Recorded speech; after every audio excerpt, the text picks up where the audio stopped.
Kasturi Akka.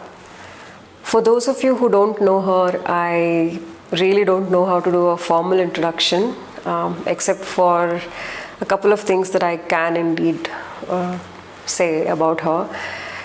She is a woman, or she was a woman, who fed millions of people in her lifetime, including a lot of strangers more than familiar people and acquaintances and loved ones. She lived in Aagumbe in Karnataka, and I had the honor of knowing her since 2014. A very dear friend of mine had introduced me to her. So life has been happening and after losing a few of my own family members during the pandemic and in the last 1 year, I haven't been able to go to Aagumbe, and I just got to know a couple of days back that Kasturi Akka passed away in December 2020. So I wrote a letter to her. Strange that I've written it now, but I guess I have indeed been effusive in the way I have conveyed my love to her while she was alive. But here is a letter to her now anyway, and this is to celebrate an incredible human being, and she's someone about whom I'll keep singing, about whom I'll keep writing. So here it is. Dear Kasturi Akka, death is a funny thing, especially when it visits you quietly, when you are harmless and innocent in slumber. I cannot tell if it is its cowardice or its mercy. You, Kasturi Akka, left peacefully. So I will try to inform my anguish that death has been kind after all. My dear goddess who fed millions of people, there is a reason why many call you Aagumbeya Annapoornè.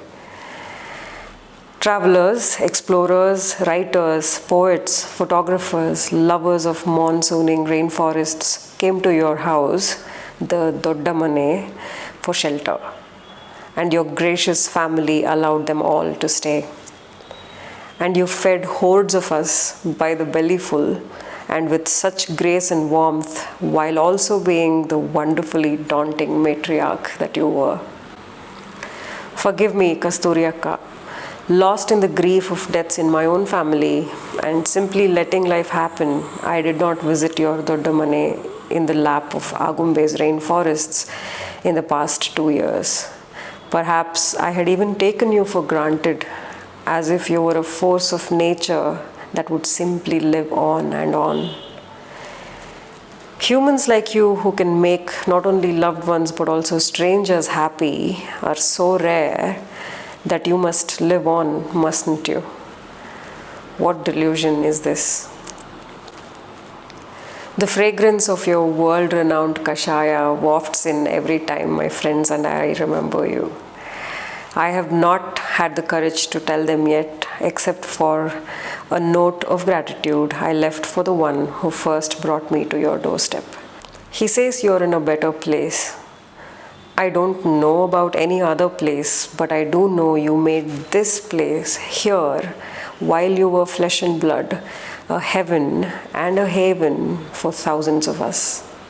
You left silently, but there is a storm in me I'm unsure how to wade through yet.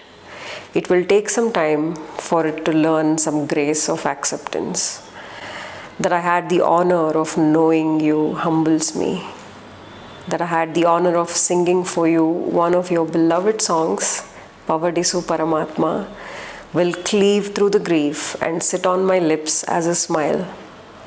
That I had the honor of revering your infectious smile will alleviate some of the rudeness of this shock. Thank you for simply having existed, Kasturi Akka.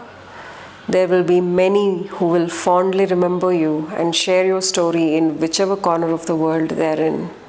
You are the forever muse for the storytellers who had the privilege and the pleasure of being fed by you, of having known you.